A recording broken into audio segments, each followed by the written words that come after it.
This is section 12.5, solving right triangles. Yes, the videos are back because I'm not going to be here on Friday. I need you guys to have something to work on. This is not a difficult section. You're just going to do some trig functions, solve the sides and angles of right triangles. How do we find the sides and angles of a right triangle? That's the question for today. And again, it's not difficult if you remember how to do all the basic trigonometric functions. Solving the triangle. A triangle has three sides, lengths in lowercase, opposite angle, and three angles in uppercase. So you notice you have angles capital A, capital B, capital C. You also have sides lowercase a, lowercase b, lowercase c. They are opposite the corresponding angles. So you see lowercase a is opposite angle A, lowercase b is opposite angle B, and lowercase c is opposite angle C. For right triangles, the lowercase c is always going to represent the hypotenuse. Finding the measurements for all the sides and angles of a triangle is known as solving the triangle. In other words, you're going to solve for all the angles and all the sides. For solving right triangles, we can solve the triangle if we know either the lengths of two sides or the length of one side and the measurement of one acute angle, because you can use SOHCAHTOA. If you know the lengths of two sides, you can figure out the third side using the Pythagorean theorem. If you know any one side and any one of the two acute angles, you can use sine, cosine, or tangent to figure out the other angles and the other sides because of the ratios present in a right triangle. Example 1. Draw a right triangle ABC. Assume angle C is 90, angle A is 34.6, and side A is 120. We must solve for the other side and angle we don't know. Well, the angle is pretty easy to solve because we know that angles A and B have to add up to 90. So, therefore, B is equal to 90 minus 34.6. Angle B is 55.4 degrees. Now we have to figure out sides B and C. We know side A, we also know angle A, so what we can do is use angle A to figure out what B and C are.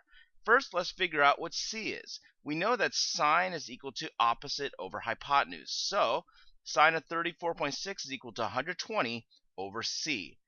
So then you just solve for C, divide both sides by sine 34.6, multiply both sides by C, and C is equal to 211. Now that you know the hypotenuse, the only thing you need to solve for is side B. And again, you can do that using 34.6 degrees and 120 by using tangent.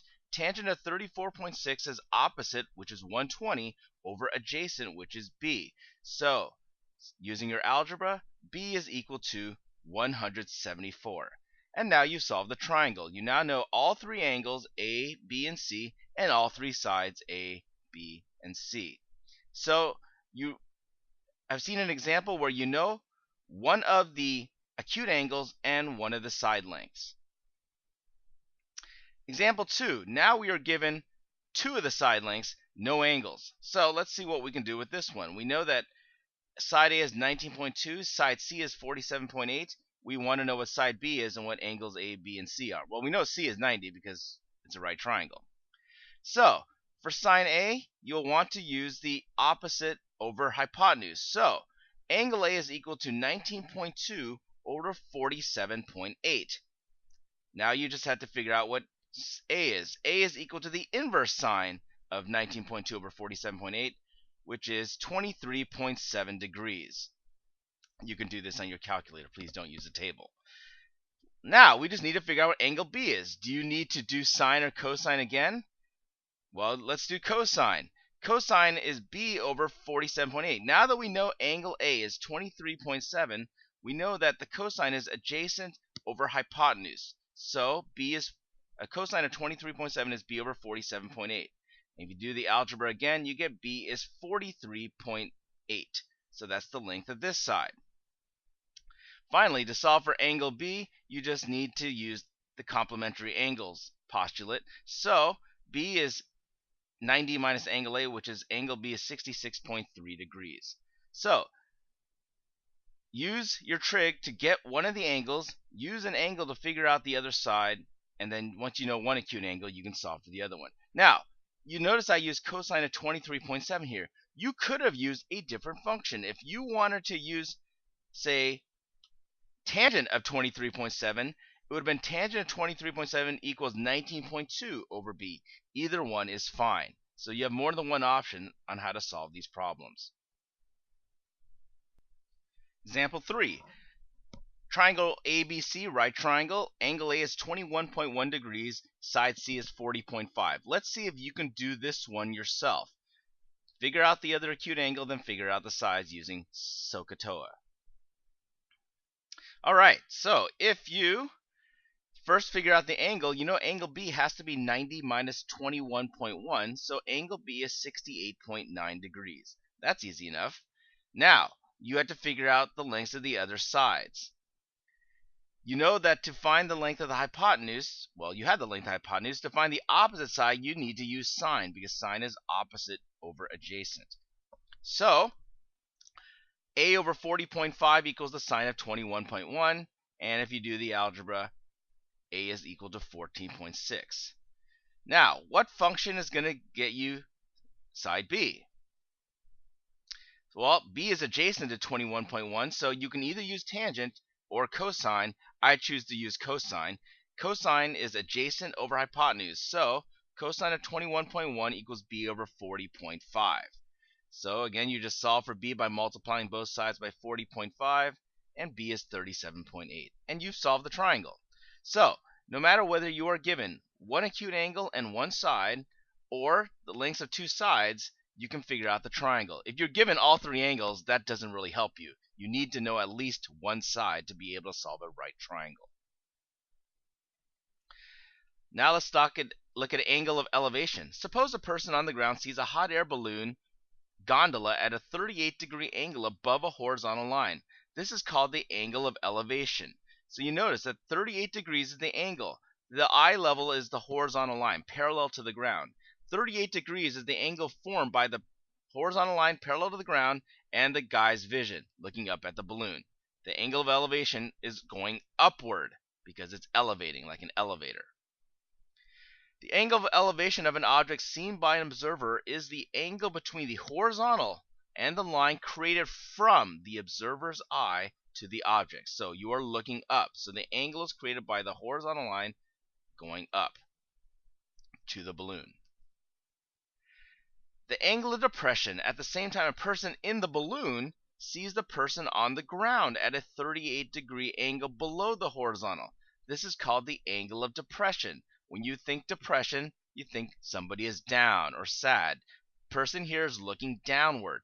The angle is always created by the vision of the person looking down and the horizontal line at their eye level. Notice that this is also 38 degrees. If an object is below an observer, the angle between the horizontal and the observer's line of sight is the angle of depression. Notice how these two angles are congruent. Why? Well, if you remember your geometry, these are alternate interior angles because you have parallel lines and a transversal cutting between. Therefore, these two angles are alternate interior angles and are congruent. If you are looking up towards an object, that is the angle of elevation. If you're looking down at an object, it's the angle of depression. So up, elevate, down, depress. Don't forget that. Both angles are always measured from the horizontal. So do not use a vertical line somewhere. It's always from the horizontal, from the perspective of the person looking up or looking down. Let's look at example 4. A sailor sights both the bottom and top of a lighthouse that is 20 meters high and stands on the edge of a cliff. So the lighthouse here is 20 meters high. The two angles of elevation are 35 and 42. So imagine the sailor is actually here looking up at both the top of the lighthouse and the top of the cliff. The two angles are 35 and 42. To the nearest meter, how far is the boat from the cliff? Alright, so you see we have an angle of 35 degrees. And notice that I gave you this picture. It's so much easier if you have a picture. I will not always give you the picture, so sometimes you'll just have to figure it out yourself. So the two angles, 35 and 42. The angle from the sailor to the top of the cliff is created by a 35-degree angle of elevation. The angle from the sailor to the top of the lighthouse is a 42-degree elevation. You can see the green line there representing this right triangle and the red line representing this triangle. Notice that we have the horizontal distance x between the edge of the cliff and the boat. That doesn't change regardless of the angle. Y here represents the distance from the bottom of the cliff to the top of the cliff. So how do we do this? First, you want to figure out what ratio you have. You know that the tangent of 35 is equal to the opposite over the adjacent. So we're looking at this red triangle here. 35 degrees, tangent 35 equals y opposite over x adjacent. That's equal to 0.7002 if you use your calculator. That's equation number 1. Now you have to come up with a second equation using the 42-degree angle, and again you're going to want to use tangent. So notice I solve for y. Tangent of 42, now we're looking at the green triangle, equals opposite, which is now y plus 20, divided by adjacent, which remains x. Notice the horizontal distance does not change. Tangent of 42 is equal to 0.9004. So now what you can do is solve for x there, and now you have 0.9004 equals y plus 20. Now all you have to do is substitute in y here into this equation. So now you have 0.9004x equals 0.7002x plus 20. Solve for x, divide both sides by whatever this minus this is, or this minus this is, and you get x is 100 meters. So that is how far the boat is from the bottom of the cliff. Remember, the distance between a point and a line is the perpendicular distance. So we're looking for x. Alright? So notice you don't even care what y is. It doesn't matter. You just needed to have it to solve the equation. Example 5. Solve isosceles triangle ABC if A equals 12.4 and side B equals 17.6. So you have a triangle there. What do you do with it? Here, I'll give you a hint. Divide the isosceles triangle into two right triangles by drawing the altitude to the base. Remember, an altitude to the base of an isosceles triangle is a perpendicular bisector to that base. Alright, after you do that, you now have 6.2 representing this little triangle here. So the cosine of C, which is this angle, equals adjacent over hypotenuse, 6.2 over 17.6. Now you just had to solve for C. So C is the inverse cosine of 6.2 over 17.6, which turns out to be 69.4 degrees. Now, if you know what angle C is, you know what angle B is because it's an isosceles triangle. So angle B is also 69.4.